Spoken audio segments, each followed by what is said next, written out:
I'm going to give you 10 reasons why craft shows and craft fairs and pop up shops may not be ideal for your memory bear business. And I've had students think that attending craft shows as a memory bear designer is a good idea.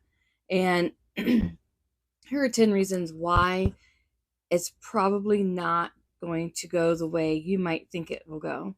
And I have an extensive training on YouTube under it was under Ohio Memory Bears. I think I changed it to So Memory Bears, just like the title or my name is here on TikTok. But if you ever get lost, it's keepsakebusinessacademy.com. So number one is memory bears are custom and highly personal. Memory bears are deeply personal items, and typically that's not what people are shopping for at a craft show. So you're going to most likely find that the shoppers are going to come to your stand to see what it is you're trying to sell and not buy anything. Because if you go to a craft show, are you looking to find something that's highly personalized and custom? Probably not. You're probably going to get ideas for your own shop, ideas for your own business, possibly just smaller trinket things, right? Um, Shoppers are really looking for like ready to purchase items, and a memory bear is not ready to purchase, right? The attendees or shoppers are less likely to commit to an emotional and time intensive purchase as a memory bear. And it's crowded and it's usually a fast paced event. Number two is the mismatch of target demographic, which is knowing your customer and your customer base. I'm not saying that there isn't going to be people interested.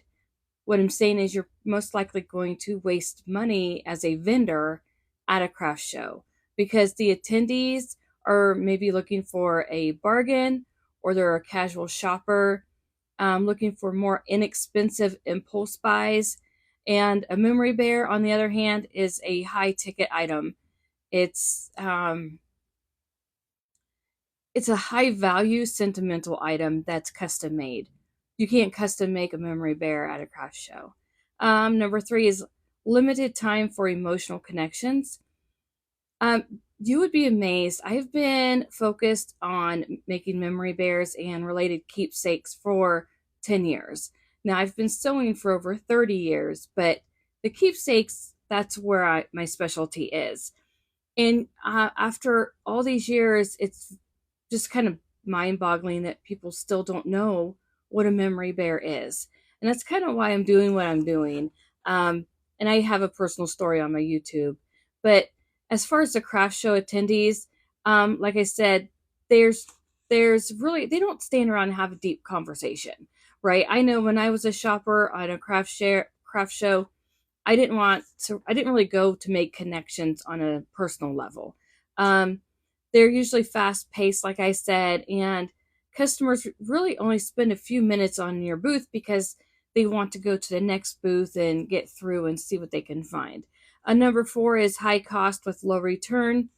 Booth fees, transportation, setup costs, and anything else you want to do. Sometimes you have to donate to a raffle or something that way.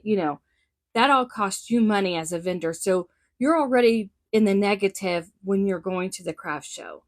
And like I said, you can't pre-make memory bears. You can pre-make bears, stuffed animals, right? But then you cross the line legally as a toy maker. And you have to go through all types of legal things for that, and you certainly don't want to be seen as a toy maker, because then you open the door for possible lawsuits and things like that. So memory bears and stuffed bears, two different things. So you don't want to get caught up in that. And I talk about that in depth with my students at Keepsake Business Academy. Number five, unsuitable environment for grieving customers. Most of your customers that want a memory bear are going through grief. And really, craft show is not the environment in which to deal with that on a emotional level. Number 6, customers may not understand the value. Again, the demographics of a craft show or craft fair, pop-up shop, impulse buys, or they're looking to see what they can make and sell in their own shop. I hate to tell you that, but that's usually what happens. And so craft show shoppers often look for deals, and they're not going to understand the craftsmanship behind a memory bear. Number 7 is limited display options. Since memory bears are custom made, you can't display a wide variety. Now you can make your prototype types, and that's what I always tell my students to do is show before pictures if you're going to turn a shirt into a memory bear. Like this is what I'm working on now, right? Let me show you. Here's one of the shirts. Oops, my background. Here's one of the shirts I'm working on this weekend. And I'll show you what I do with this shirt on my YouTube channel. So go over there if you're interested. But you can have a shirt or a picture of the shirt and then the finished product next to it. And you can display that. That will bring some people around trying to figure out what it is that you do. But I just don't think that you're going to get the outcome that you're hoping to get, right? It's time consuming and you don't get much of a reward. Preparing for a craft show, setting up, spending your full day or weekend at the event physically and mentally is exhausting. I grew up as a craft show vendor's child, and we did this for most of my life. And then as an adult, I did the same thing, but not with my memory bears.